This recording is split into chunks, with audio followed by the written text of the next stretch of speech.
Well, hello, Ryan. Ryan, you there? He's gone, guys. We lost him. I'm Actually, here. Oh my God. Okay. My heart stopped. I'm like, no, we're not doing this at noon, and then I'm having issues. I had a feeling because I was like, I think he's just looking down. Like, I don't think this is a big deal. So, yeah. I mean, Ryan, how are you? It has been a whole week. It definitely has been a whole week. It has. I mean, there's been a lot going on. Yeah, I man. mean, even for you and I, and then for the one member that's not here. So, but yeah, no, It's it's been a long week. okay. I'm It's glad been it hasn't just been me because I came out of this last weekend going, was this weekend like 30 days long? And like I feel like of the three of us, I even had the most relaxing weekend, and I still feel like this weekend was 30 days long. I don't know what last yeah, week was, but I'm ready for this week to not feel like that and to just like dig back into normalcy. definitely. Same Well, here. with that out of the way, let's hop into it quick. Let's go ahead and get into this. I'll lead us in. Okay. Hey everybody, welcome to You Have to Watch This podcast. I'm Devin, Ryan. and I'm Devin. Every time I have to do it every time. It just rounds it out. That's fine. I got you. Today we will be talking about the first three of the Fast and Furious movies. But before that, we have to address the elephant in the room, or more accurately, the elephant not in the room. Didn't mean to call you an elephant, Alan. There, Alan's not with us today. It's just Ryan and I. Without getting into too many things, Alan won't be joining us for this week. I, it however much he decides to tell is kind of up to him. But basically, we hope if you're listening, Alan, that you are having an awesome, awesome day and that you're relaxing and that you're feeling good, man. Same here. I use the royal we for that, by the way. I didn't mean to speak for you, Ryan. So we will go ahead and start the show the way that we typically start these shows by talking about what we have watched in the last week with a segment called We Watched This. So, Ryan, did you watch anything interesting this week? I did. It was something that I have seen several times since I was a kid, but I saw it in a manner that it was fitting, and I will never forget. So, in Lehighton, Pennsylvania, there is a drive-in movie theater. That is the only drive-in movie theater in the country that still shows movies on 35 millimeter film. Oh, it's incredible. So luckily enough, I live in Pennsylvania, and it was one of the birthday presents my wife got me. Mm-hmm. That actually Alan told me about, and I showed her, and then she was like, "That could be one of your birthday things." So it's kind of partnered with Alan and my wife. They got kind of like a Conspired together. unknown, yeah, to like make this thing. Perfect. Um, so, so what this movie theater does is they show um retro movies, old movies, cult classics. Um if you're a fan of an older film, definitely look up this movie theater, and they might have a weekend dedicated to it. And they have these days and weekends called fan events, which are basically mini cons. Like you show up, they have vendors Aw. selling stuff. In the case that I went, I didn't even say what movies I saw No, yet. you didn't. You're leaving me in suspense here. Yeah, so they had a Teenage Mutant Ninja Turtle fan event where they Ah, showed the shoot. original Ninja Turtles and then Ninja Turtles 2: The Secret of the Ooze. And I mean, it was amazing. I was waiting, like, we got there an hour and 10 minutes before the gate opened to let us in, and we were like the seventh car in line waiting Wow. to get in. And then by the time the gate opened, there must have been a line probably close to a half a mile long of cars that were waiting to get in. Wow. Um, it was their biggest sellout of the summer to date. Um, and everyone, like, except for me and my wife, since the one Ninja Turtle shirt I have, I kind of outgrew sideways a little bit. Um, we were the only ones not wearing turtle stuff. Like No everyone else was way. wearing like a turtle hat, a turtle shirt. They had their kids. There was a family where the kids were dressed up in Ninja Turtle costumes. Um, they had one of the artists from the comic book that's been doing the art since since the early '90s. Um, I lost my file on my phone that had all these notes on it. I can't No pull worries. names at the second, but they had one of the artists there. They had a guy that actually worked on the camera crew to film the second one there. They had Wow. 3 vendors selling artwork and like retro toys. In the convenience stand, they had a giant TV set up showing the original cartoon, so people could go in there and like buy merch for the movie theater. And they had themed merchandise, which I actually Oh, got, which I meant to pull for this show, but it'll be hanging up behind me at some point. what is it? Is it a Um, poster? it's a poster for the event. And then I also got a shirt that has the name of the movie theater on the back of it. Mhm. And on the front, it's got like Shredder's head sideways and the turtles underneath it. That's so cool. Um, and we also got like turtle octopus heads, which I'll show later. Uh, uh, on another week, they're hand knitted. They're amazing. They It's are the very cool. coolest things. Um, but I don't remember. I know for a fact that I did not see the original one in theaters as a kid because I was just too young. I was hyperactive. My parents didn't want to deal with me in a movie theater and didn't want other people to deal with me in a movie theater. I get it. Fair. It's whatever. Um, but I do believe I saw the second one in the movie theater, but I was still like 6 or 7. I don't really remember it that well. Um, so going to see this was amazing. Like, granted, yeah, it's 35 millimeter film. You could tell that the film is close to 30 plus years old. It's grainy. Was it super washed out? There were some things that were kind of washed out, and then there Mhm. were scratches in the film in some of the scenes, but it wasn't that bad. But you could also hear that like the quality of the audio kind of adjusted up and down depending on when they changed the reels too. Oh, jeez. But I mean, that's what you get nowadays with old school 35 millimeters. It's going to happen. That's what you signed up into. It's more of an atmosphere thing. It's like going to see a classic band play. Yeah. Are they going to be as good and as energetic as, the band was 30 years younger? No, they're not going to be jumping off, like amps and, you know, crowd surfing. Like you don't expect that. You don't expect to go see, let's say, Three Doors Down and them have the same energetic as they did on their first nationwide tour. Don't expect that same level of quality going to go see an old school 35 millimeter movie.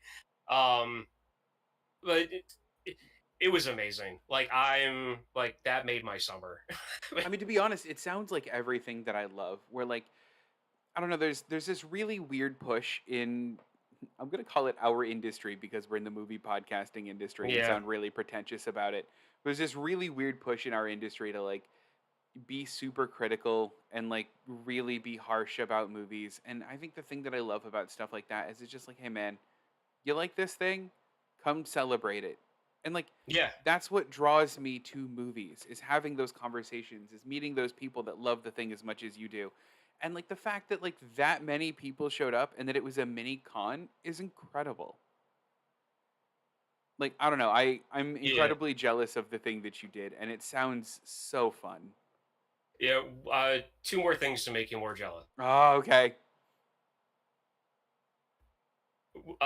They had before each movie, they had the bodysuit actor of Mikey and the bodysuit actor of Shredder. Not Shredder, Splinter. Yeah.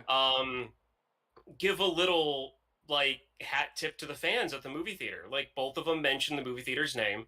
They both were talking to us. Like they made a statement about their experience in the movie and then thanked us at that movie theater for being there and being fans of Oh, their work. that's And incredible. then they did the same thing with the bodysuit actor of Donatello before the second one. I love that. Um, Oh, and then some dude, when we were waiting to get into the gate, he got out of his car, the SUV right in front of us, to mhm. like take pictures of the line.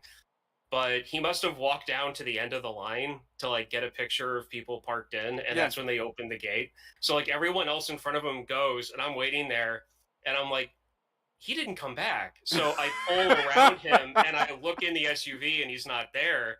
And my wife and I are kind of laughing about it. So we just go over and it's like, come on, Yeah. just go around. And the guy's like, we have our windows down because we don't want to run the car. Like there was a decent breeze, but it was hot. Hmm. Windows are down. And I hear the guy yelling, I'm coming, I'm coming. And then someone yelled from their car, this is not radical, bro. Oh So yeah, that that's just what you gives you want. the atmosphere of like just everyone there was for Turtles. Everyone was there to watch these movies. Yeah. Everyone was there for a good time. Either this coming weekend or the next few weeks, they are having a Ghostbusters triple feature. Oh The original shoot, man! Ghostbusters, Ghostbusters 2, and Afterlife. Wow, that is very cool. Yeah, and like I said, the movie theater is in Lehighton, Pennsylvania. Bless you. Thank you. Uh, Manawang. I'm okay. Just for people out there, I'm dyslexic and weird names I can't pronounce. So I'm just gonna spell it. Yeah. Yeah. Mahhoning. Oh, is it Mahoning? That sounds good enough for me. Nailed it. Because I mean, it's Pennsylvania, it's the Poconos. Some of this stuff is named after like the Native American name for something, and sometimes the English language you got to like play with the phonetics to get it right. So I'm always worried I'm not giving the right information. Listen. So that's the spelling of it. Yeah. It's not that expensive. We got a hotel like 45 minutes away because unfortunately it's close to Jim Thorpe, and all of the hotel costs in Jim Thorpe are ridiculous because it's Jim Thorpe. Yes. So, I mean, it was a great experience. I recommend it for anyone who has like a niche movie that they love. If they're doing something for it, go. I want to. This is now like very high on my list of things to do. Like it's now like seeing like, and I hope Alan's watching. Like top of the list is Kevin Smith's Theater in Red Bank, and then like very close second is this one. Yeah, that's awesome. Did you see anything else?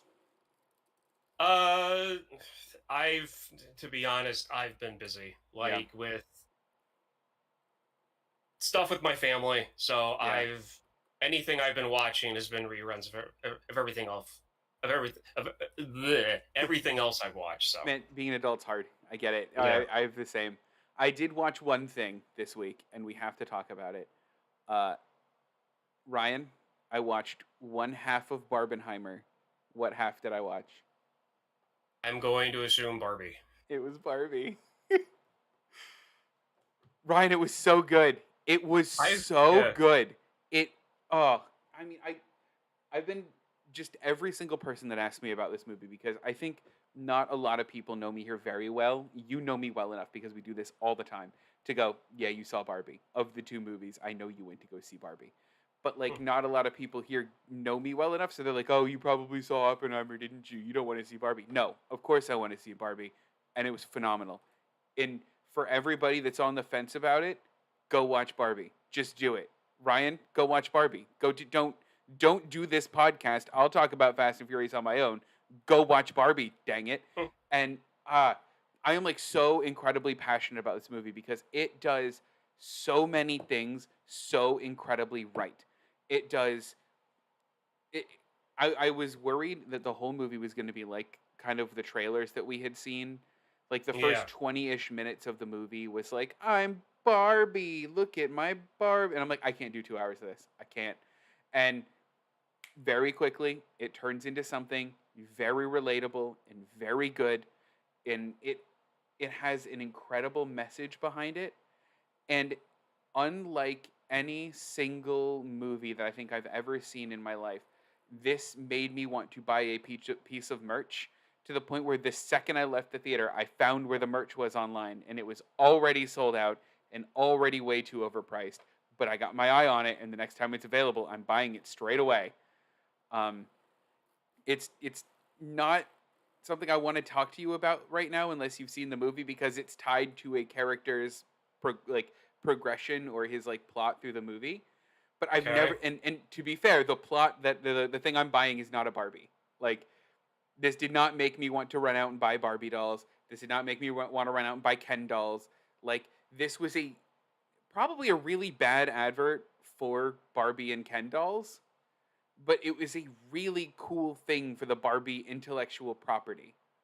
Yeah. And I really love that. I mean, do you have any like interest in seeing this movie at all, Ryan?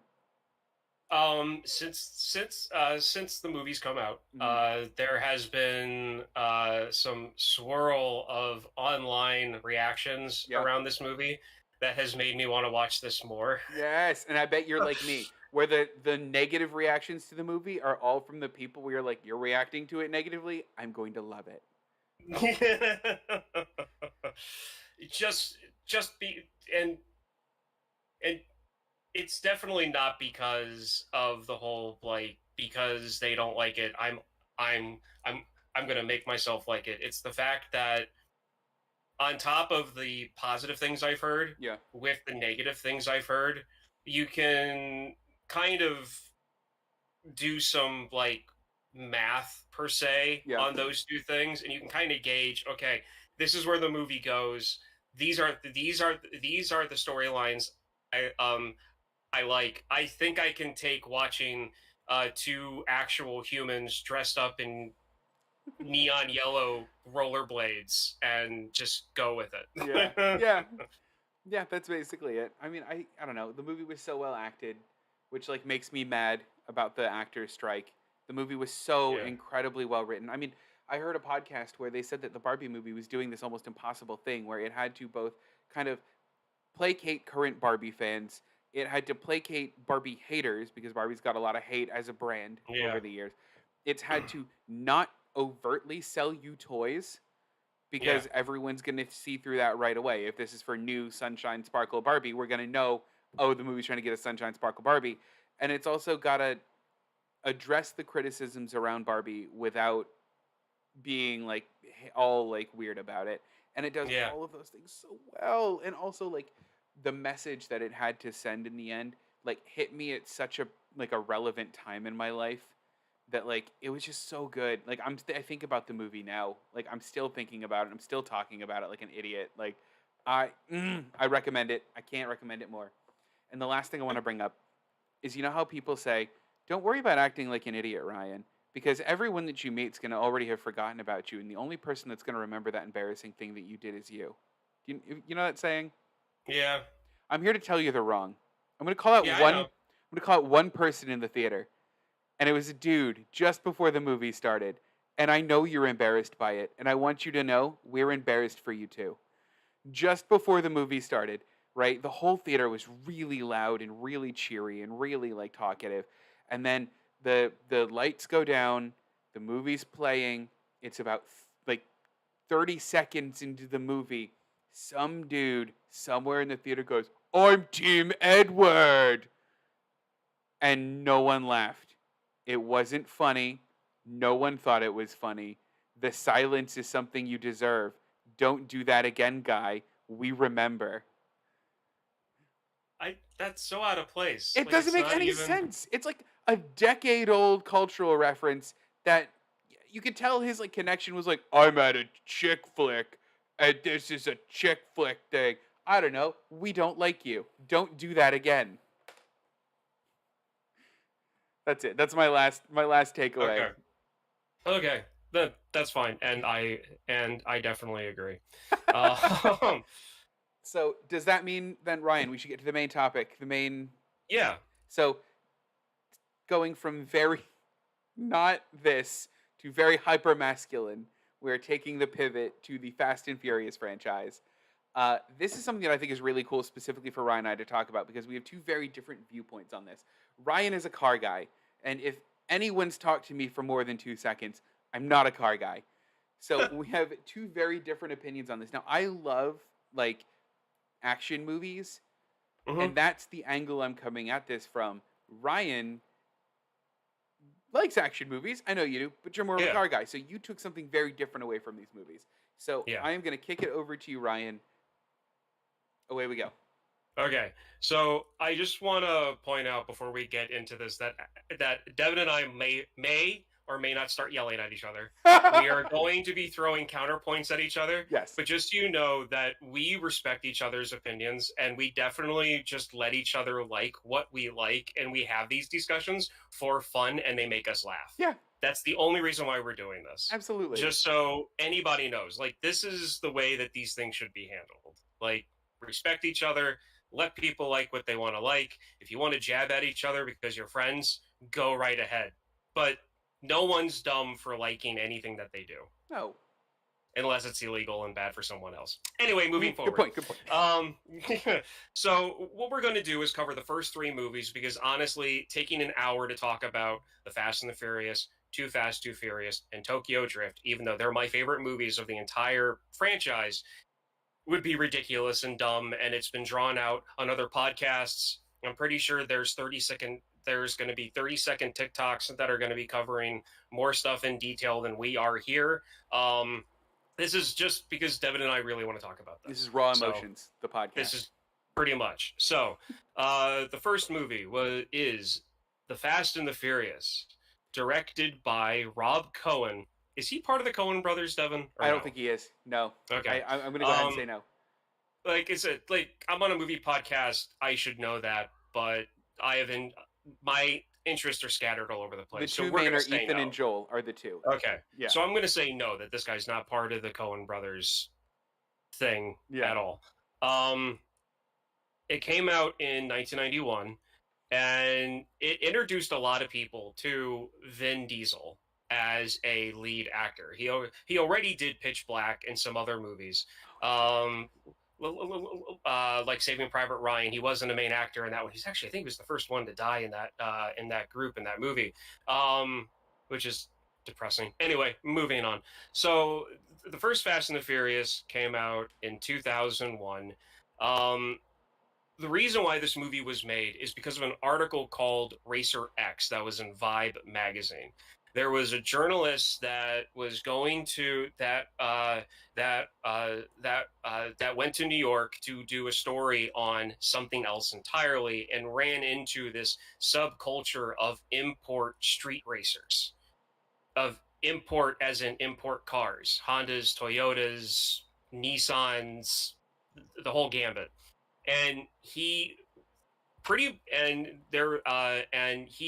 got attached to one racer that he met, and that racer is they actually name him in the article, even though the article is called Racer X, and he's the one that's pretty much Racer X. But anyway, the article took off.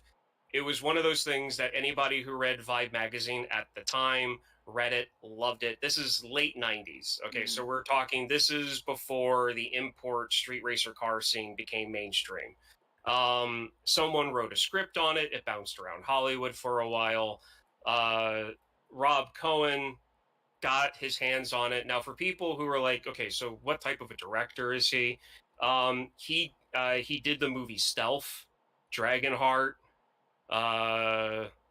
He did the Triple X movie a year after. Yeah, he did. A year after Fast and the Furious.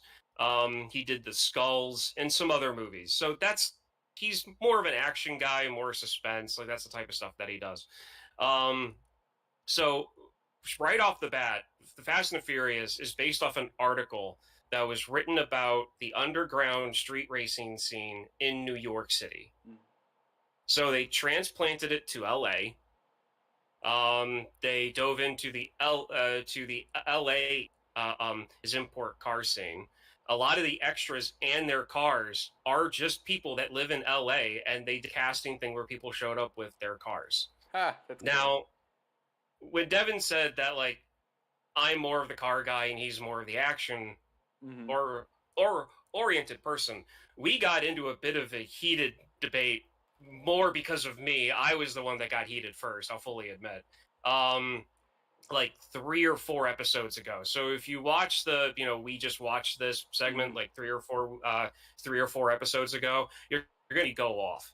Well, you saw me laugh already at you because you said, "Oh, we're talking about the first 3 Fast and Furious movies, comma, my favorite of the franchise." which Yeah. is it blows my mind because it's such a different angle that I'm coming at it at. Okay, so now that I'm done explaining the context, like this movie's based off an actual Mm-hmm. culture that was there. Um, as a kid, I was 2001. Probably came out. When exactly in the summer did this thing come out? This is, I'm gonna guess, was a late August movie. This was like an Uh, August okay, 2015. well then, in that case, well, let's just go off that. Okay. It's not the actual release date, but let's go with late summer. If this came out in late summer, I was 16. Okay. So I was getting my drive. So like I was in the process of getting my driver's license. I I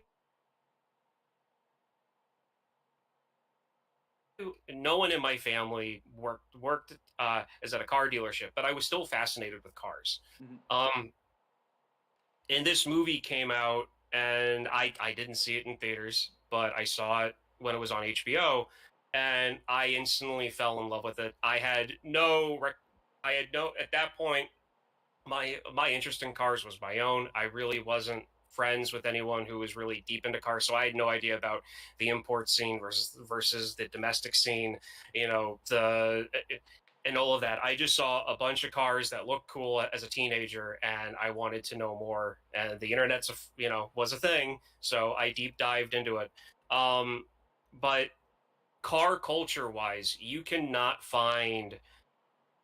be hard pressed to find anyone who is a elder or a older to mid aged millennial who is into cars, who is a mechanic, who works on their cars, that this movie didn't inspire them a little bit. This Wow. movie is prevalent, and that's something that you didn't know. Like No, you I had honestly no didn't idea. know No, that, right? no. So I'll give you my history with the movie and then my impression of it. So my history was Okay. when this movie came out in 2001.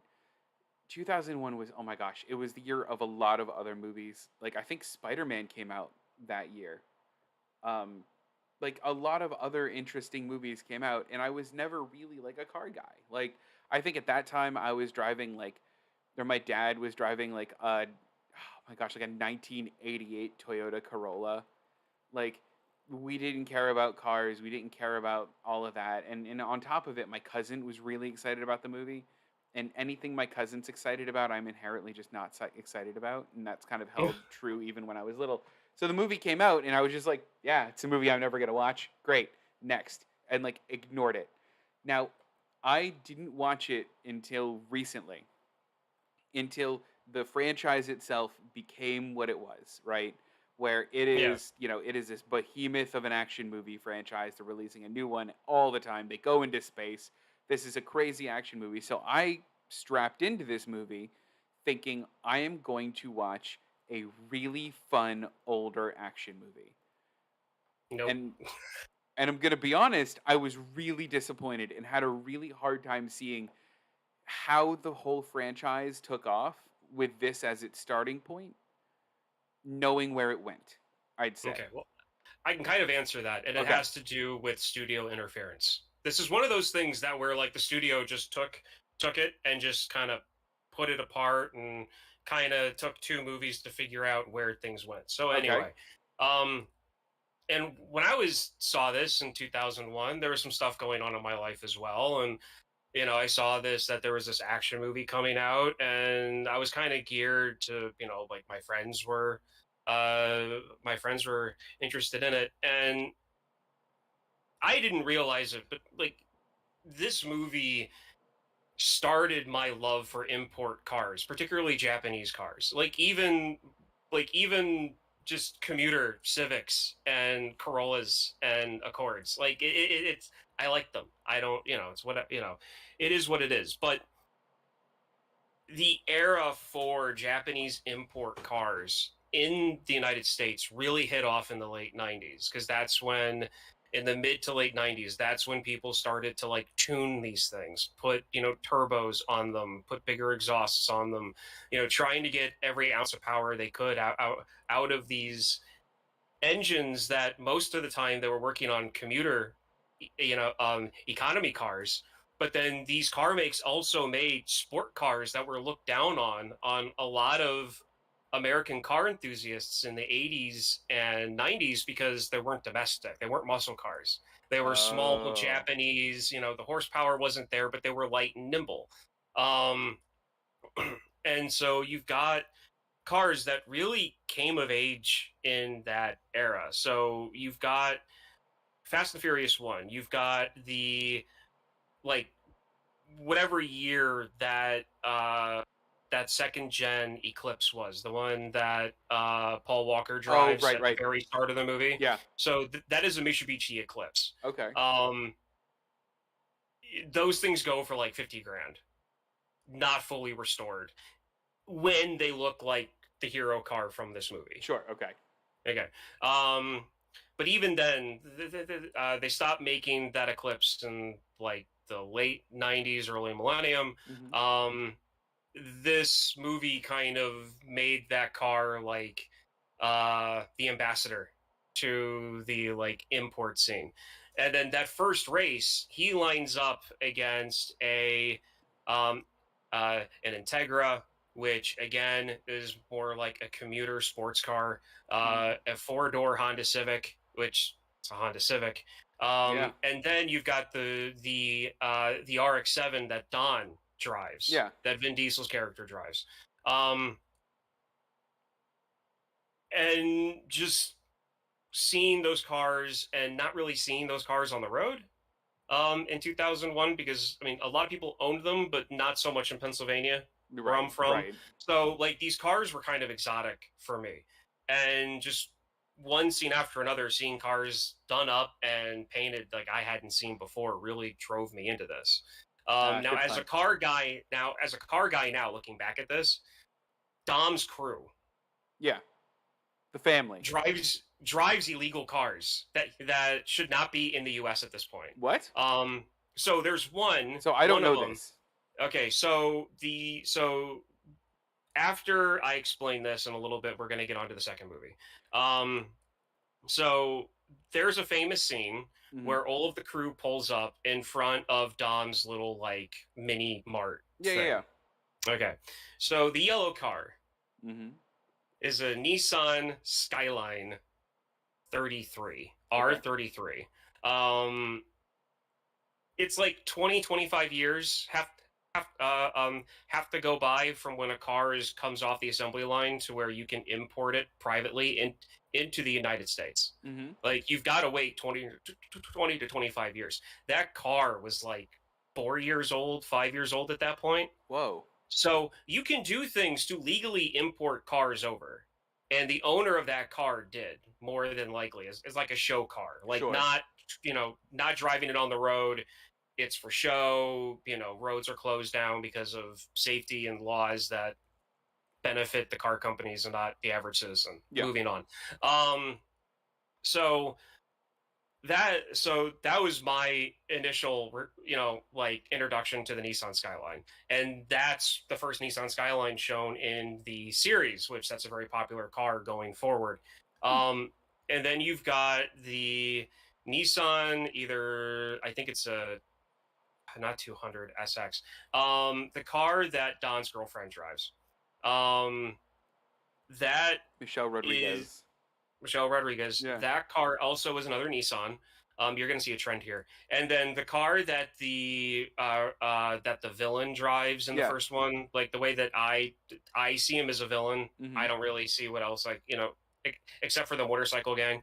Sure. He drives a Nissan Maxima. Like you've got all of these really cool cars, Yeah. and then the dude's driving a Nissan a Nissan Max. So you've got all these cars going back, and it's like, this is where it started for me. Like, this is the birthing point for me. Now have 120 plus Hot Wheels cars in my Ottoman over here. That's all import Japanese. Wow. So I didn't know that this was such a showcase of import cars. I didn't even know they were import cars, to be entirely honest. And I'm glad that you like it for that reason. But for me, it feels like it feels like liking John Wick because he uses guns you like. or something. Okay, Like I don't yeah. know how you get past the plot of this movie, because the plot of this movie and some of the acting and some of the choices in it are what really make me never want to watch this one again. Okay, so this movie is a car show. That's it. It's a car show with a simple plot. It's a car show is with a simple plot. There are people that now the whole thing about family and everything with Dom Oh, it comes later. comes from the article. This guy that they follow in the Oh, Racer X article, all of his friends, everyone that he works with, they all like love this guy to death. He does everything for them. The whole community aspect mhm. and, like the way that they do things. And you gotta understand, before this movie came out, you didn't see this type of diversity in a cast either. So you had tons of people going to this movie who, regardless of who they were, where they were from, what they looked like, could find a character in this movie for themselves. Remember Okay. when Brian goes into like the alley and parks his car, Yeah. and Hector was it Jai Rule comes over Yeah. eventually, and Hector walks over. Think about the diversity in that scene. I mean, that's fair. And I mean, you know what? I can give that to you. That is a really really cool thing that this movie does. Yeah. And the plot is super simple. It's just a bunch of people stealing electronics. I don't know where they're selling the electronics, where they're selling it or who they're selling it Don't to, worry because about it. The plot doesn't care that either. yeah, I know, and that's fine because this is a movie particularly about just people involved in the street racing scene. This is purely about people involved in the street racing scene, and it's a cop movie pretty much. It is, but And like, it's real simple. but they chose. I don't know. I think the thing that bothers me is that they chose such a weird. It was such a weird choice for Paul Walker's character to basically be doing like an '80s Keanu Reeves impression the whole time. And Okay. like as the series goes on, he loses it. But like he's like surfer dude like the whole time, and it really takes me right out of the movie. Well, Does it I not mean, take you at all? Like like is this really such a car show movie for you that like you're willing to forgive all of the plot points that are like not insane, because the movie doesn't tip into insane. It's still yeah. relatively realistic. But the plot points are like, okay, like I get what this is doing. Keep going, please. Like just for the cars. It's not just for the cars, and I'll fully admit that like 60% of it's nostalgia. Okay, fair. Okay. Um, but you got okay. So, what's our age difference? I am 33. And I am 38. So 5 years. 5 years. Do you know how many friends I had that talked like Paul Walker in high school? Zero. It has to be zero. We lived in Pennsylvania. Where did you go to school? Did you go to school in Venice Beach?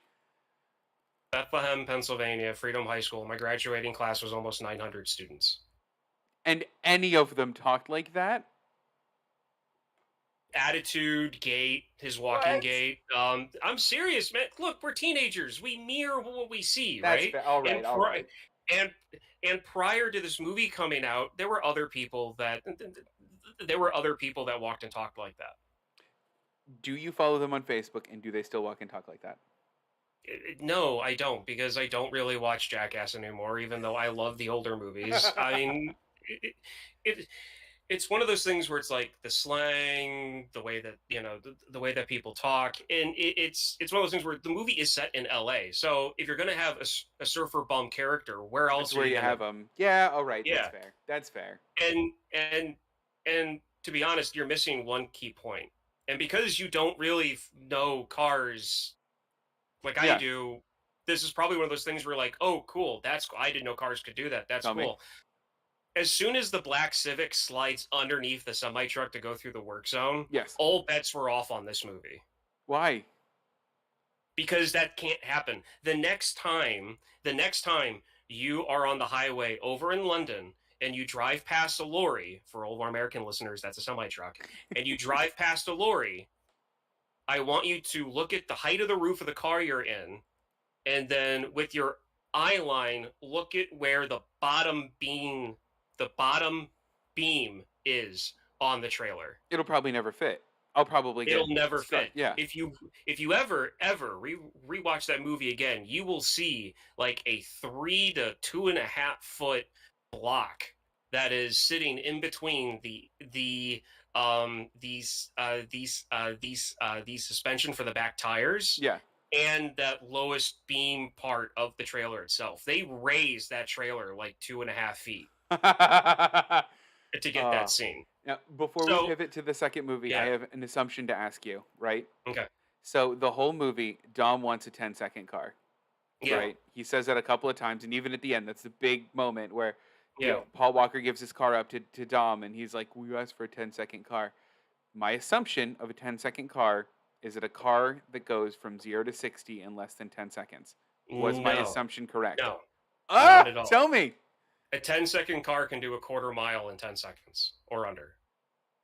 Got it. I did not know that. That's incredible. Okay.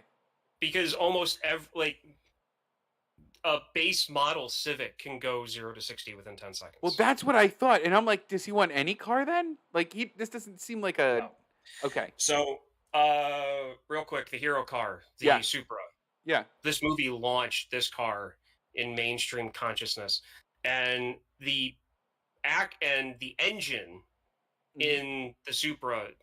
There's a reason why Supra is so prominent in import car culture, is because you can get, without changing too much, that engine block that of the engine that goes in the Civic, you Mhm. can get almost 1,000 horsepower out of that thing Holy cow. just by putting turbos and exhaust and headers and fuel injectors and all of that other stuff to it. You can get close to 1,000 horsepower on that before you have to start reinforcing the block. Got it. Okay. So that's what he And wanted then. yeah, so he wanted that, and the engine was destroyed, but the Mhm. chassis and the frame was there, and they could fix it. Well, that's why And he that's brought the the whole wrecked thing car. about, and that's the whole thing about getting overnight parts from Japan, which is there's a lot of sayings in this that are memes in car culture. Oh, really? And That that was one of them? oh god, yeah. So that, and then like having the laptop on the seat to like know when to shoot the nos, like no, stuff's happening too fast for you to do stuff like that. That's Good. ridiculous. Like that's a meme. Jesse talking about all of the crap that's done to the engine, that's a meme. Because they're all wrong. You know, because I mean, it's not that it's wrong. Like, it's like car part Yahtzee. Like, Oh.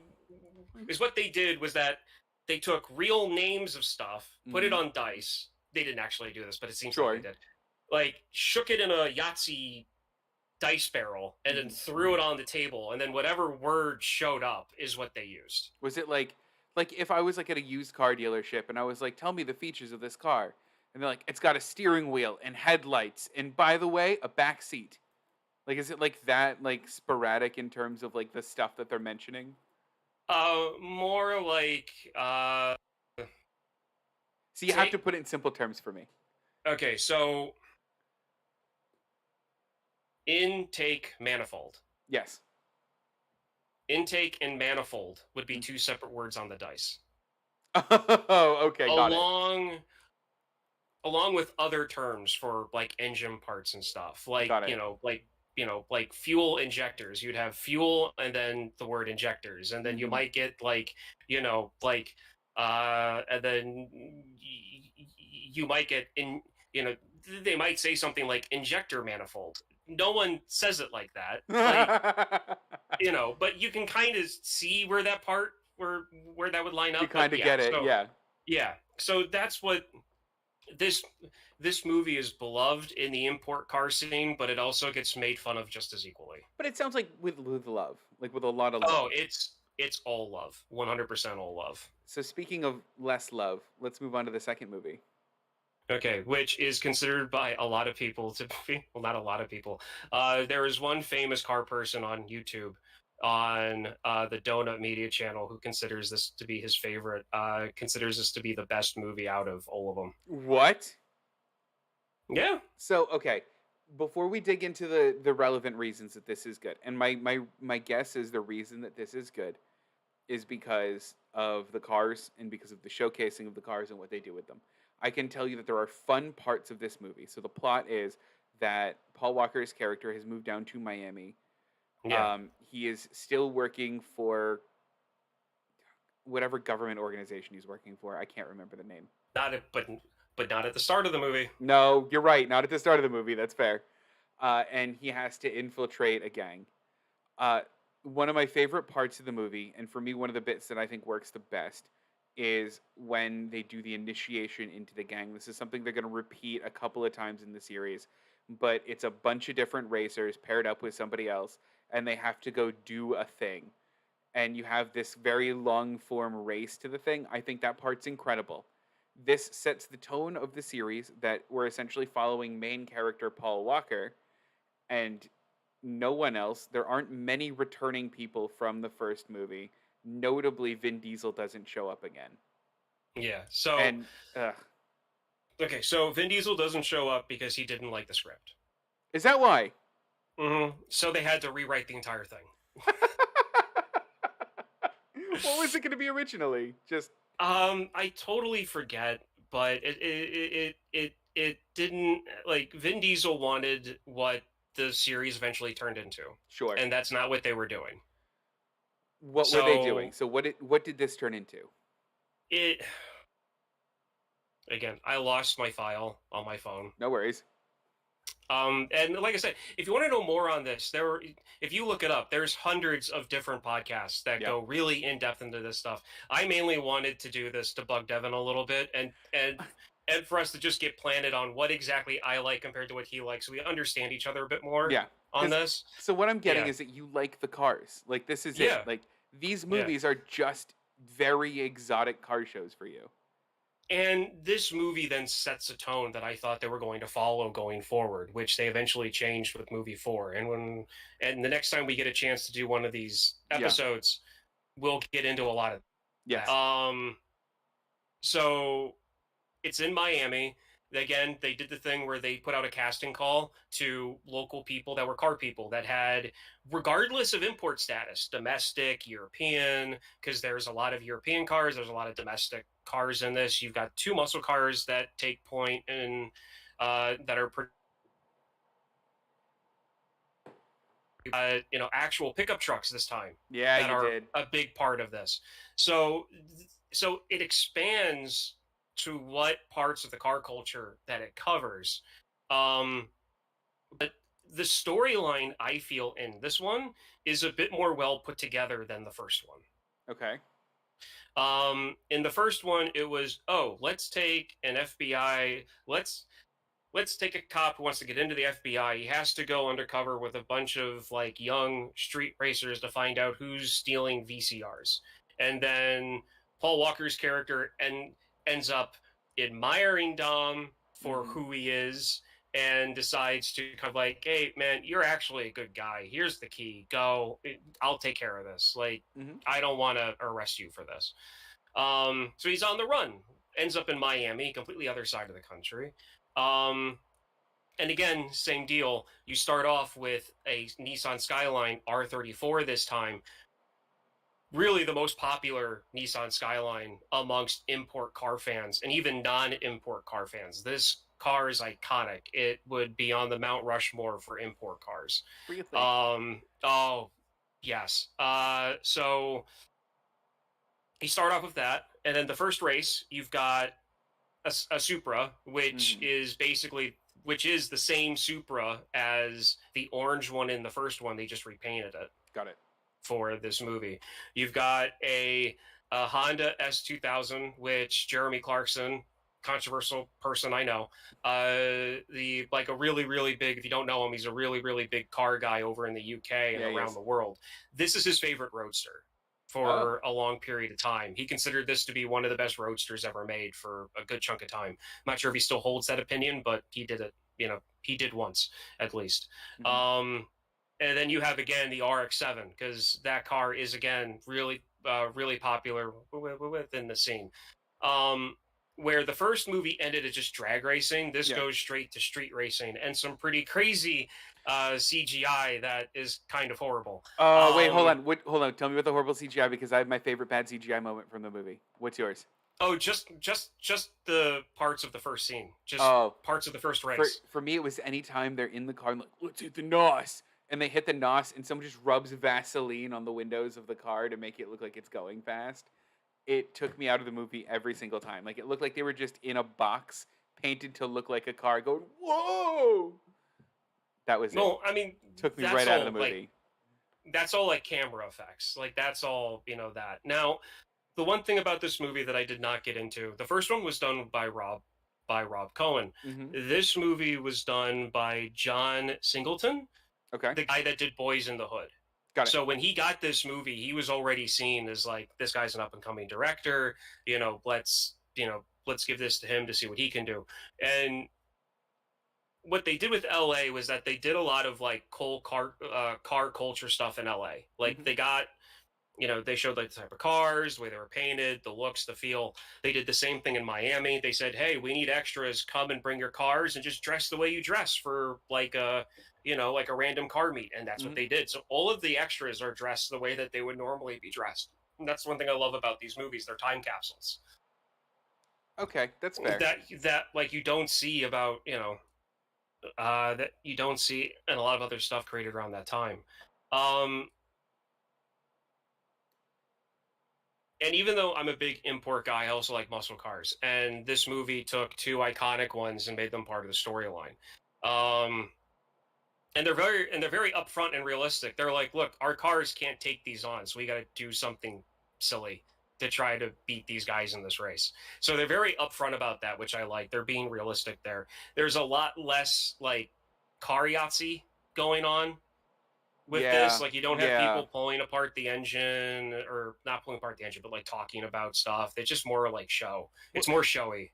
this one does something that the earlier movies do that I think is very funny, and I don't know if this is part of car culture. And you'll have to like come up with this, or you'll have to like back me up on this, where they do, let's do this competition, and the winner gets our cars. Okay, so that is something that they pulled from the first movie. Yeah. That's just a theme in these movies. I don't know one person that races for pinks. Right. I would I never mean, race or for I mean, pinks. it's dumb. Yeah. It's Okay. dumb, and people that like have huge car collections do that. That's it. Like you're talking very, very wealthy people that if they lose a classic car, they can just go out and buy another one. Yeah. It doesn't seem like these are these kinds of people. These seem like No, these are like this is their only car, and they've spent all of their life savings on this car, and now they're racing for pinks. yeah, I'm like, ah. It like, oh, it yeah. stresses So me. so Dom didn't want to come back. This is where the studio kind of got involved. They didn't want to pay the Sure. salaries. So there's that, and then this happened in the third one. Hmm. Um, they didn't they didn't want to pay the salaries. Um, they wanted to bring in other people, and it was supposed to be just like this is the first time Hmm. that the studios was like the cars are the stars. Wow. Okay. Like think of like Godzilla. Like that's how the first movie was. Yeah. Like Godzilla is why people go see the movie. Hmm. The whole human character thing, they're just there to move the story along. People want Godzilla. Hmm. In these first few Fast and the Furious cars, the mindset was, oh, the formula worked in the first one. The stars are the cars, so let's just continue that. We can get at least Paul Walker back. Hmm. Remember, the stars are the cars. We'll be fine. And again, they were fine. Like some people were a little upset about it because not everyone came back, and that kind of for and this is kind of foreshadowing why the third one didn't do so well when it came out. Um, but you had more cars other than JDM. Hmm. You had a lot of domestic, a lot of European. You had Ludacris at the like early part of his fame Hmm. came in. You had a lot of draw in that. Um, but this movie pretty much showed like Southern beach car culture, And and is that why they like it? Is that why your car guy YouTuber likes it so much? Is because this is Southern Florida car culture, like well, at its he's not best. from that part of the country. He Hmm. finds. I have a feeling he just gets the most excitement out of it. Okay. Because you've got a lot of car chases, you've got a lot of stereotypical characters that fit in really like really nicely and is into packages. You have a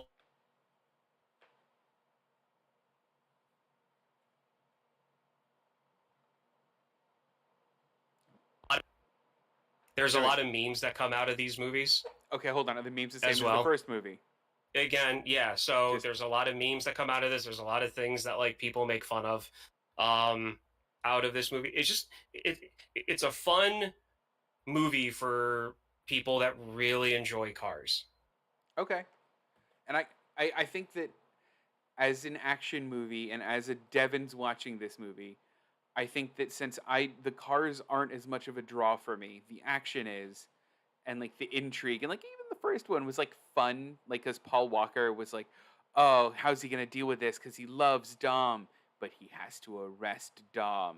Like Yeah. that kind of intrigue wasn't here in the second one. It was more of a Yeah, no. straightforward kind of thing, and it was a worse action movie, but I can understand where you're coming from that it's a better car movie. Yeah. And one of the things, and so yeah, so like you've got scenes of like whenever they get around with like every single Fast and Furious movie has a scene where they go to a car meet Yeah. and they show what's going on. As the movies go on, which I hate, is they get away from the cars and more Yeah. towards the people. Which I'll talk about in the next one, Yes. because then the next one is where is like the last great moment of that. Um, so in the first one, you've got they're in Miami.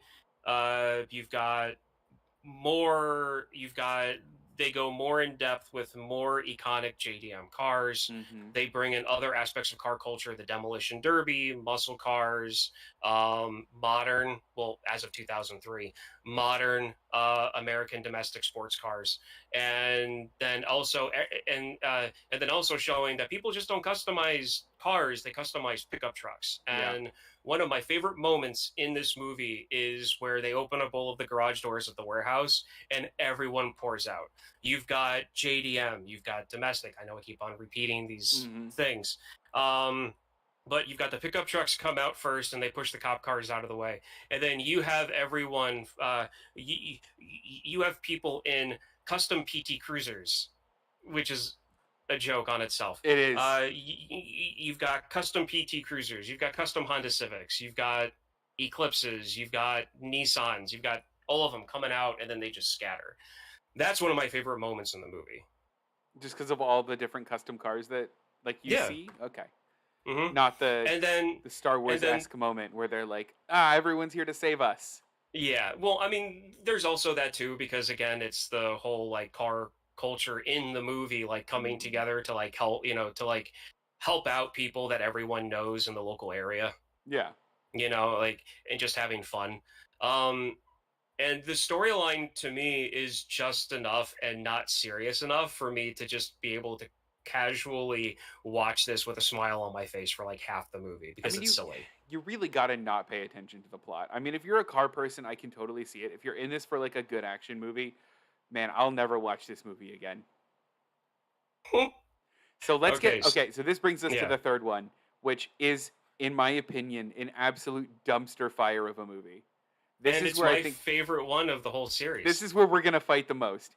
So let me tell you where it lost me before we dive into why you love it so much, because Okay. I have an idea as to why you love it. Within the first 5 minutes of the movie, they're like in high school. There's a kid who goes from high school to high school because he keeps getting kicked out. He's such a bad kid.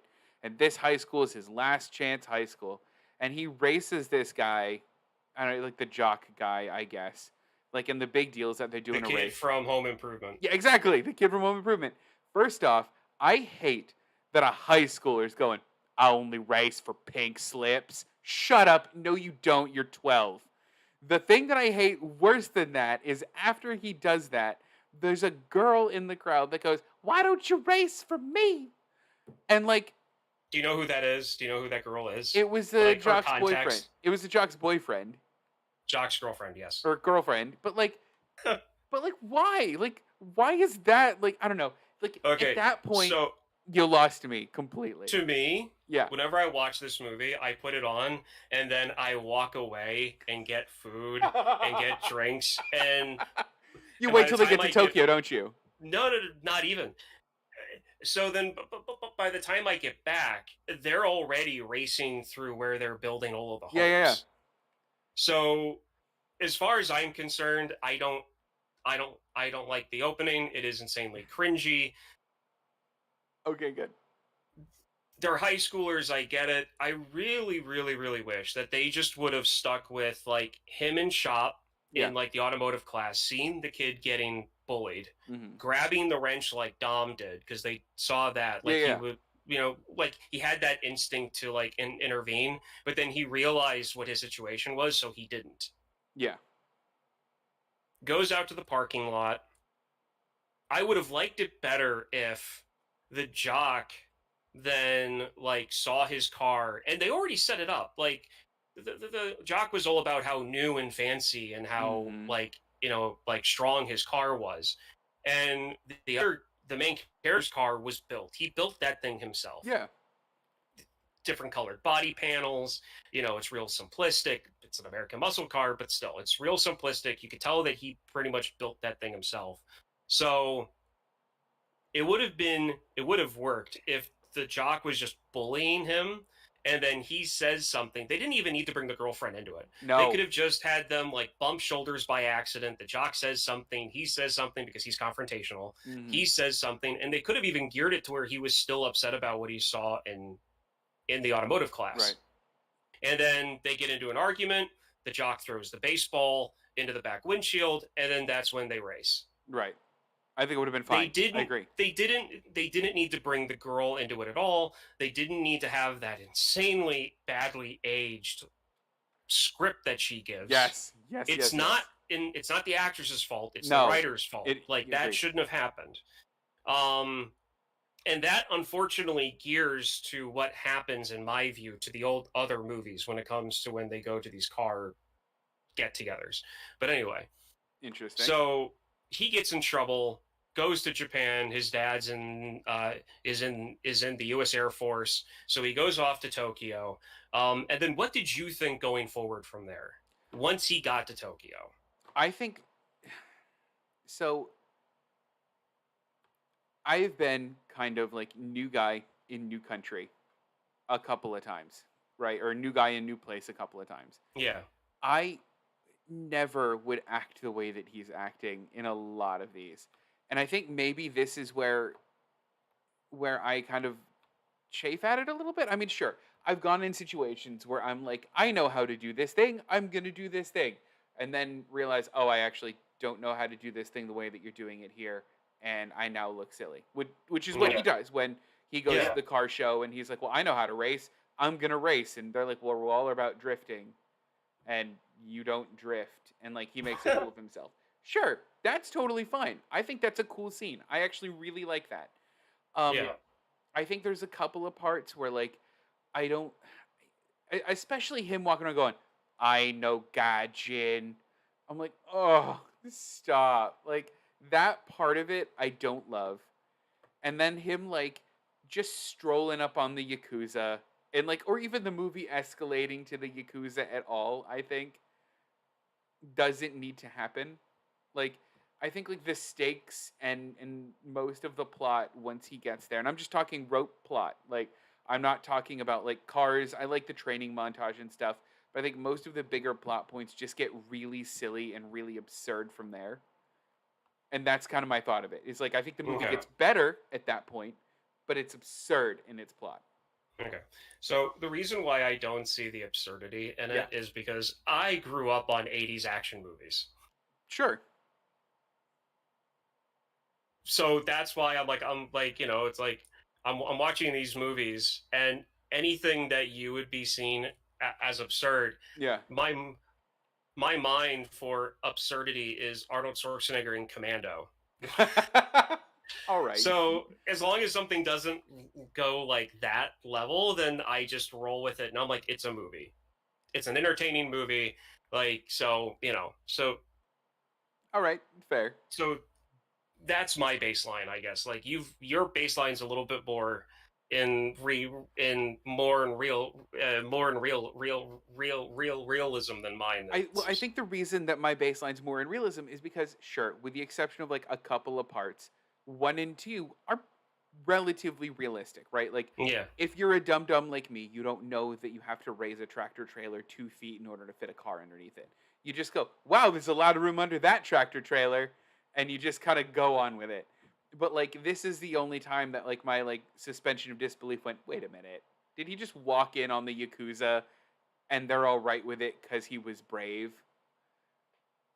Yeah, no, I got you there.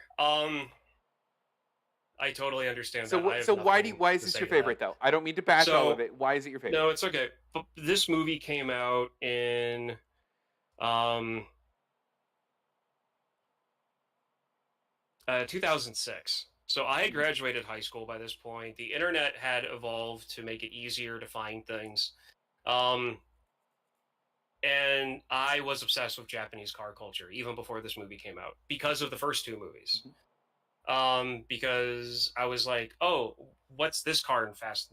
What's this car in the Fast and the Furious? And what's this car in Too Fast, Too Furious? And I found out that my top cars that I liked were all Nissans Oh wow. or Mazdas, Toyotas, Hondas. Like they were all Japanese cars, mainly Nissans though. That's important. Yeah.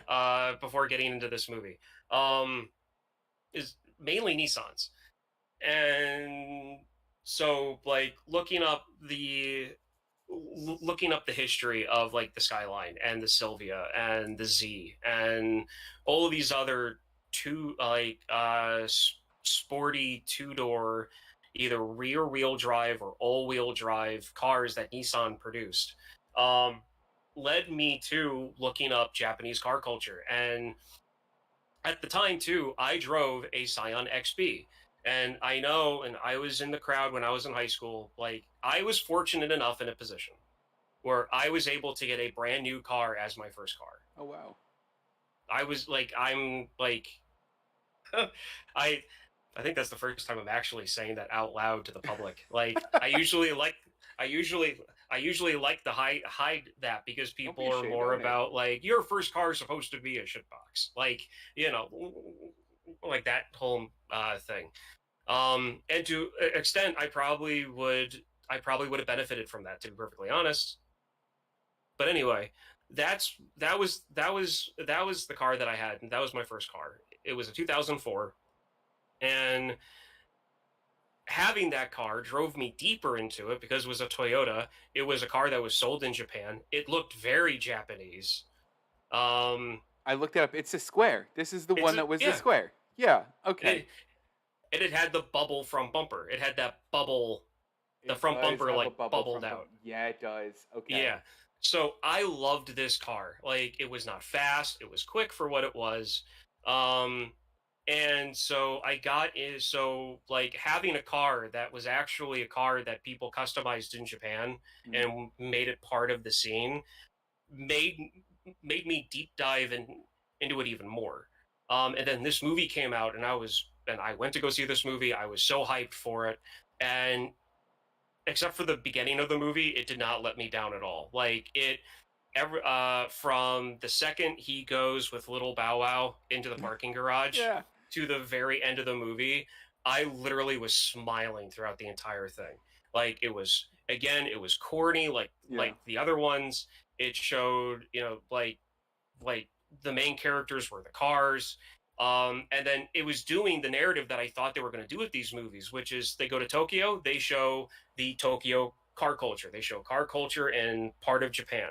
And then what my mind thought was like, hey, they'll go to Bombay next. I Who was thinking knows? about that. I Yeah. get to see what car culture is in Bombay. And then after that, they'll go to like South Africa. And then you get to see what the car culture is in South Africa. And then hell, they might go to Brazil. Brazil has a very unique car culture. They might go there and do one of these movies.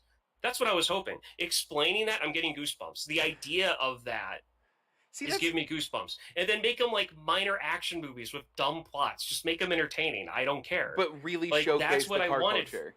Yeah, like really showcase the car culture. Put some BS plot around it to keep it going on. Just like a Godzilla movie. Yeah. No one cares about the human plot in those movies. They care about Godzilla. So It's an angle on it that I didn't think about going into it because I saw it through 2023 eyes. I saw it in yeah, eventually they're going to go to space eyes. And yeah, like I didn't see it as like these movies started as like car culture movies and to showcase car culture, let's put yeah, this like weird. I mean, even I guess the as much as I hate it, even the main character makes sense now. Where like the main Yeah. character is this kind of fish out of Um, water. is an American muscle car Yes, guy. and Like, yeah, you guys drive some fancy toys around here. Do you have any real cars? yes, Like, yes. that's what a muscle car guy would say, who's razzing someone who's driving an import. And then, if the person, I can turn my car and not hit a tree. That's fair. That's fair. So, okay. yeah. Yeah. So, but my main interest in this was the fact what really got me into like probably seeing myself in it and wanting to be there and wanting to be in that atmosphere is the fact that I saw my car in the movie at that time. That was are the silly one, multiple right? Scion XPs. That was the silly one that the That was a sidekick- Volkswagen. Oh, it was a Volkswagen. So- Okay. That was a Volkswagen. When you watch Tokyo Drift, if you ever watch it again, Mhm. when they're walking through, you will see the XB, multiple XBs in the background behind all of the Nissan 350Zs, Skylines, Silvias, Mazdas, Toyotas. You'll see them in there, and they have got their back hatch open, and it's literally just a wall of speakers. Okay, I remember The this now. XB was more of a part of the XB was more of the car culture and not really part of the racing aspect. Like the XB was more about like customization. You know, if you want to make it handle better, you can make it handle better. You're not going to want to turbocharge that engine just because of the way that the car is shaped. I mean, why? It was more about like style than like performance. And so to me, I was driving what I liked. I liked the culture aspect of all of this. Mm-hmm. Not really having a car that I could drift around a corner, which at the time I was just learning about drifting when this movie came out myself. So like I had a Scion XB. They had the Scion XBs in this movie. So I connected it that way. I went to a car show in New Jersey where where like Scion Toyota owned Scion before they nixed the brand. Mm-hmm. They had a car show where they wanted 50 XB owners to show up to help promote the car. And you had to put your car in for like, for them to pick you. And I was one of the 50 picked on the East Coast to go to this car show and be part of this long chunk of 50 XBs that were on display. And so walking around and see people who had ripped out their back seat and put in speakers and stuff, like it was really cool. But anyway, I like the whole narrative of like the whole gangster thing in it. Having the Yakuza in it, I understand why they did it, because if you're going to have organized crime shown, you're going to do the Yakuza, especially in Tokyo. This movie did the worst at the box office because no one really cared about it, because the studios got it wrong. People wanted Paul Walker, Vin Diesel. They wanted to see where that group of people were going. The studio was like, hey, the second one did good with just Paul Walker, because remember, the cars are the stars. The cars...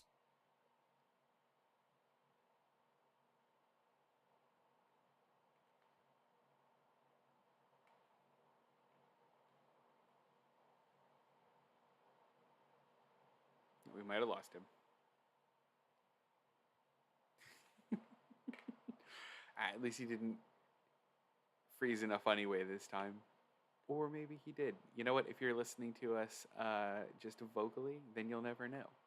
You'll never know what there he is. Or why people go see these movies. Not long. Are you there?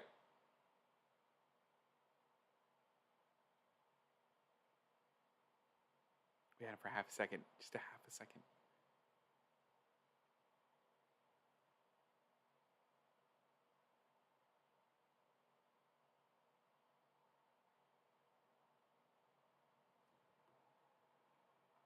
What's interesting, I mean, so Ryan's still frozen. And while Ryan is still frozen, I'll give a little bit of my thought around this, because specifically, he had just mentioned that it did well at the box office. And I very much remember, or not even remember, maybe it's a false memory. Maybe this is like a Mandela effect thing. I feel like I remember this being almost a straight to DVD movie. Like I remember like this coming out and me thinking, "Oh no, they've made another one." And oh no, they're so not confident in how well this movie's going to do that they've even released it straight to DVD or something like that. Like I remember it really being relegated to like a lesser tier of movie watching experience. And maybe they had it in theaters for a shorter amount of time. I'm sure Ryan knows a lot more about this when he gets back on, but it really, I really remember it not being set up to do well, specifically like he had said. Ah, he's gone. I mean, it makes sense. He was frozen for a long time, but he brought up a good point, and this is kind of I think what I'll end the show on. He brought up a good point specifically that it sounds like the theater or the production companies or the studios got it wrong specifically where they started leaning into the cars are the stars because after this one the series takes a really dramatic shift and a shift that I was really excited to see happen. So we'll talk about this on the next episode. My guess is we're going to cover Fast and Furious's Fast and Fury. We'll cover Fast and Furious 4 to 7. And in Fast and Fury 4 to 7, they really do shift away from specifically the cars are the stars into the stars we paid a lot of money are the stars. And this is where you start getting things like Rock the Dwayne Johnson into it. This is where you start getting Gal Gadot coming up. And this is where it, at least from the outside looking in, the cars stop being the stars. And to be fair, I'm not entirely sure what the car culture is like in the next couple of movies, and I'm curious to get Ryan's take on it because the the stars tend to be the stunts and they tend to be the over the top action sequences, and they stop becoming this showcase of like, oh, look at what car culture is like in this place or in that place. And that's I think the part that I'm really really excited to get to. um so Ryan said that he's in the middle of reconnecting, but to be fair, one can only vamp for so long. So I think at this point, I'm going to kind of call it on the Fast and Furious chat.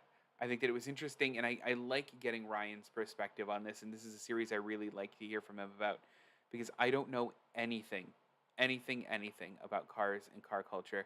This is clearly not my area of expertise, so it's really cool to hear from somebody that likes these movies over somebody who is just an action movie. For me, it's gross, and I hate it. So I think that's where we'll end it for today.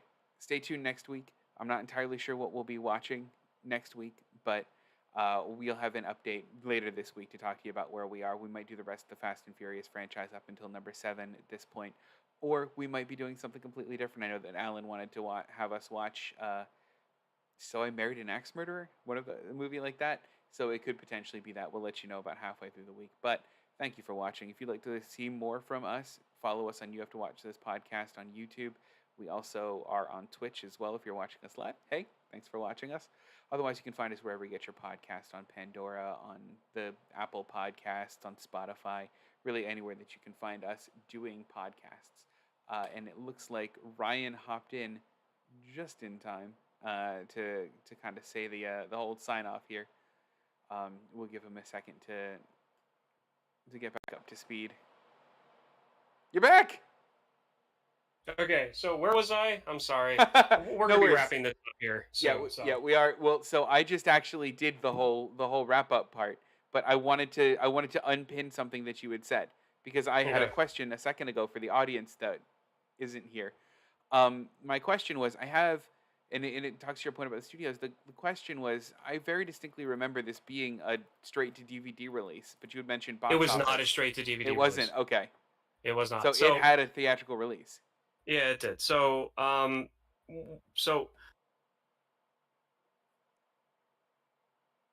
one of the things that this movie did so the studios got it wrong. Mm-hmm.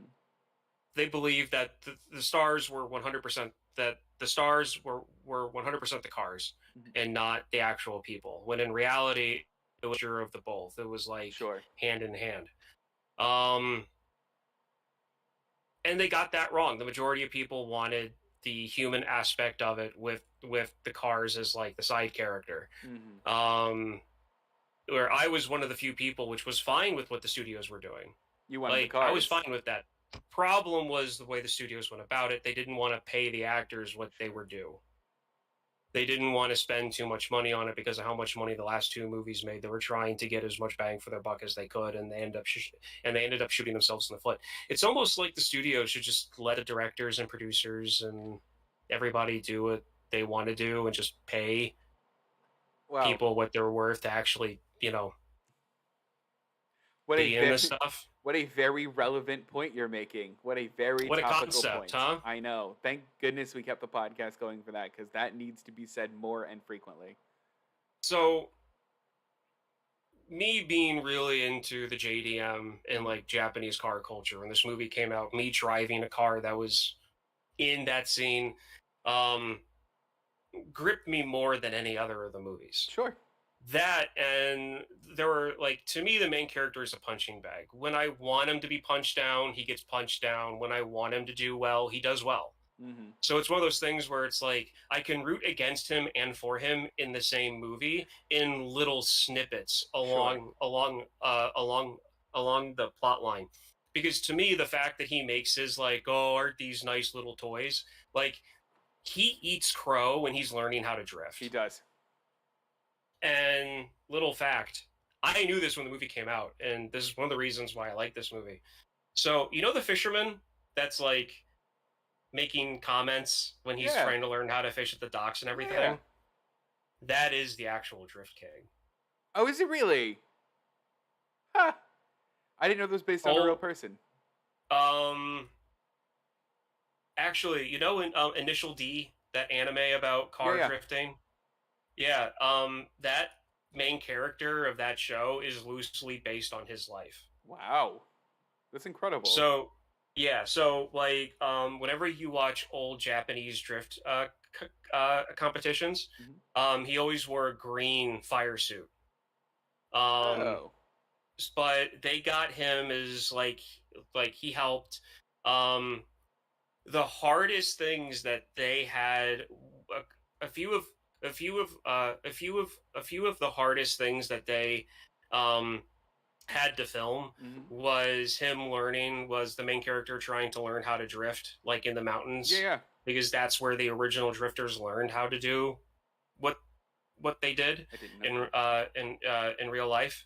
And they hired him to be the stunt driver for all of that. And I was watching the making, and at one point you could hear the director say, "Man, we just should have hired someone who didn't know how to do this, because he's been drifting his entire life, and it's like second nature to him. He's too good at it. He's too good at it." So, like, they literally got to the point where they literally had to take like a piece of cardboard, draw the road, and a little toy car, and show him what they wanted him to do for him to do it. Because he's so good at it, it was hard for him to screw up the way that they wanted the character to screw up trying to drift. Oh, that's so funny. And there's other car things too, like the whole Evo thing. The yellow car in the second one, and the red car in this one. They're two different years, but they're both Evos. Mitsubishi, they're very important in the culture. They're very important in the scene. And they made them rear-wheel drive. Oh. When they're all-wheel drive vehicles, and that's what makes them unique. Why did they do that? And that's what makes the Evo the Evo. It was because they wanted a car, like, Tokyo Drift is where they started to do stupid things like, oh, the Evo is popular, let's have that be one of the drift cars. And then someone says, we can't, it's all wheel drive. The Evo is a street edition of a rally car. Like, you need to pick something else. And it's like, well, we already have a Silvia. Well, we already have the Nissan Z. We're just going to have to make it rear wheel drive. And then the other people at the meeting are like, yeah, no, let's do that. That's fine. And then I can only imagine the 2 or 3 actual car guys going, oh, why are we doing this to an Evo? That whole thing. That was one of my problems with that Baby Driver movie that we watched. Why? The WRX STI, or the WRX, the car that he drives, at the beginning of that film is an Yeah. all-wheel drive car. Yeah. The WRX and the Evo are competitors. The Okay. same way Ford and Chevy are competitors. Yeah. They had to make that car rear-wheel drive to do the drifting that Oh, that he does they in the did in movie. that chase scene. When you didn't even need to do the drifting in the chase scene.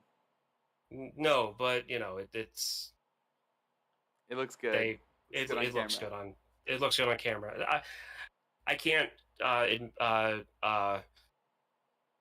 deny that. But this is the end of where I like these movies for the reason why I like these movies Mm. ends after this movie when it comes to the rest of these films. And this is They're where, fine. yeah, They're fine. I really have nothing against them. I just don't like the fact that this is like what I initially thought this series was going to be hmm to what it turned into is just it's it's disappointing for me.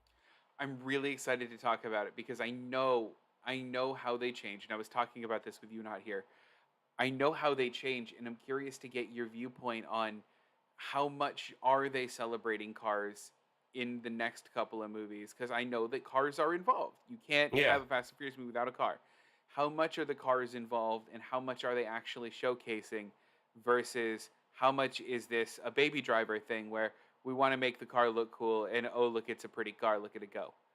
And the other thing I want to say about this episode is the fact that you did all of that talking about these lineup of three cars in this race and you don't have your notes with you blows my mind because But you, I like I couldn't tell you, like I had a hard time telling you the make and model of a car that I drove, let alone the make and model and probably year of three cars that appear for 8 minutes in a movie. So that's incredible, and that's exactly why I wanted to do this episode, Ryan. I mean, like I was doing my notes, and I get really anxious about this stuff. And with Yeah. my ADHD and my dyslexia, like my mind doesn't really function. Like I can't recall information the way that I want to sometimes. hmm And so when I lost my notes, I was like, man, is what happened. Yeah. And like I was like panicking. I was like, oh my god! And like I had to remind myself, like Ryan, you're not going to remember some of the little nitty gritty stuff, but the stuff that you want to talk about, you know the Yeah. cars, you know what it means to you. Like just you're fine. Like and another reason why this is my favorite, one of my favorite ones of the whole thing is like I am a big Nissan person. Do I Mm. own a Nissan at the moment? No, because the company's kind of been going through some reliability issues at the moment. Sure. But like my favorite car of all time, my favorite car line, make and model of all time is the Nissan 3 is the Nissan Z, Wow. which the villains in Tokyo Drift drive. Huh. um so the car that DK drives when the main character drives the Nissan Silvia, Uh-huh. the blue and orange like Mona Lisa Yeah. car, which at the time in 2006, yeah, I could definitely see that car being called the Mona Lisa. Not anymore. Right. Things age. But anyway, like the Nissan 350Z was around when I was in high school. That's the two-door sports car I want. Right now they're on the 400Z. Yeah. I want it. I can't afford it, but I want it. It doesn't matter. Like you've got the Nissan 350Z. You have the Nissan Silvia that he lines up against. You've got you've got the RX-7 that I forget his name right now, but that the guy that latches on to the main character that teaches him how to drift. Yeah. Like he drives an RX-7 that has a custom body kit on it, so it looks completely unique compared to anything else. The car that he does the drift donuts around, that's a Nissan Skyline is R33. They named the Evo that's red in the movie that the main character drifts in. Little Bow Wow drives a Volkswagen Beetle. That's pretty like what he did and why he loves that car. Yeah.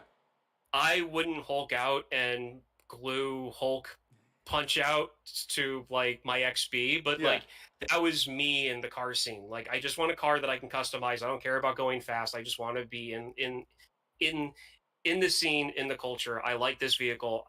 I like these people. Like that would have been me. Not not not not not the pedaling stuff, but Yeah.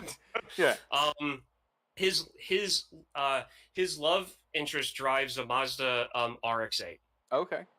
I can keep on going throughout the rest of the No, I movies know like you this. can. I know you Like can. That is incredible. like this is like talking about this stuff. Like this is where my interest in cars took off, Mhm. and now I'm watching, like I have two YouTube channels I watch that are just all about cars, and it's done by guys that are just like interested in getting people into the car scene itself. They don't care about who you are or what you like. And Mhm. that's what I like about one aspect of there's two different aspects of the car scene and car culture. There's Mhm. the one that, do you know how to change brakes? No, I don't know how to change brakes. Mhm. But you can name all of these cars. Yeah, I can name all these cars. I can tell you the history because I like the way they look. I like their history of them. I understand their importance, and all of this other stuff. I can change out brakes, but still, like you've got people. There's one aspect of the car culture. No matter what your level of skill is, no matter what your level of knowledge is, if you like the cars, you're welcome. Yeah, I like that. You're you're welcomed into it. And then you have, like every other type of fandom, you have the toxic side of things Sure. as well. But and again, like look looking back on things, if my high school had an automotive shop, Mhm. like I'd probably be working at a garage at some dealership right now. Right. Because that you would have I'm been being into it. honest. Yeah. Like if my high school had a automotive shop, I probably would have gone to a trade school for to be a Mhm. mechanic, and I'd be working at some dealership's garage right now. Yeah. So for better or for worse, that's where my interest would have taken me if I would have had the if I would have had the ability to be spontaneous about it, that's what Sure. would have happened. See, and I mean, but that's it. That's, I mean, again, to go back to the point that we were making in the beginning of it, like, or that I made when you were talking about the Turtles movie, like, Yeah. this is why I love movies. You know what I mean? Like, it's not just that it's, a well acted movie, because I don't know that any of these are, but that it's a way to express your interest in, like, these mean a lot to you. Whereas, like, for me, Yeah. I'm like, these are the throwaway worst of the three, and like that's okay. Like, you're allowed to like Yeah. them for the different things. Like, I think that's incredible. And like, again, this is why I wanted to talk to you about these movies. Is because like you're going to bring in your experience and your viewpoint that I will never have, and I'll bring in my experience and viewpoint that you'll never have, especially when we start talking about the rest of these movies. Yeah. So I don't know. I Yeah. that's all I have for this, Yeah. really. But I'm And glad we got to do it. yeah, and same here. And that's all fine because I know that you come to these movies without any real Yeah. without any car interest in your background. Mm-hmm. You're coming into them for the action part of it. Mm-hmm. So, like, I'd be I'd be willing to bet. Do you care that the first one in this whole series was based off an article called Racer X? Yes, I do. I Beyond the point No, of it being, oh, that's an interesting footnote for how this series started. Like not at all. that's, That's it. That's that's where exactly your it. interest is in that little thing. Yeah, that's And to exactly me, it. I hear that and I'm like, oh, that's awesome. And then I'm getting visions of people in the streets of New York shutting down out, like shutting down side streets. I'm getting the Yeah, visuals of the cars that I know were around then. Like I go like deep dive into it, and you're just like, oh, that's that's cool. neat. Yeah, based on a true story. Neat. Yeah, that's exactly it. Or like, or you being like, oh, this was a Mazda something, and this was a something. So like, I can't even tell you the cars you told me a minute ago. Is how bad. Like, I think it's wonderful that you know it. It's like I almost feel like when you're a little kid and you go, Mom, I got a Charmander card and I got a Bulbasaur card and I got a Pikachu card, and she's like, you sure do, son. Like, that's exactly how I feel, and I'm happy that it makes you happy. It's not what makes me happy, but I'm glad this is what makes you happy about these movies. I mean, I could have gone more in depth with the body style gens, but I didn't because I knew that'd be too much. Oh, it would have been a lot too much. But I think at an hour and 34 minutes, I think we're good on these movies. Yeah, unfortunately, my internet dipped out. No, no worries. Yeah. Well, so then, as I was saying a little bit earlier, I'm not entirely sure what we're doing next week, but we'll have some kind of announcement about halfway through the week. But if you've joined us, thank you so much for joining us.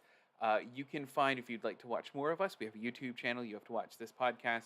Otherwise, you can find us anywhere you get your podcast, on Amazon Podcast, on Apple Podcast, on Spotify, on Pandora. We're all under You Have to Watch This podcast. We are a part of the Rum Runners Podcast Network. You can check out their page if you'd like to learn more about the wonderful Rum Runners podcast offerings. Otherwise, for You Have to Watch This podcast, I'm Devin. I'm Ryan. And I'm Devin. And thank you all so much for listening. We'll catch you next week. I don't have a clever comment like Alan does. I feel exposed. Ryan, go.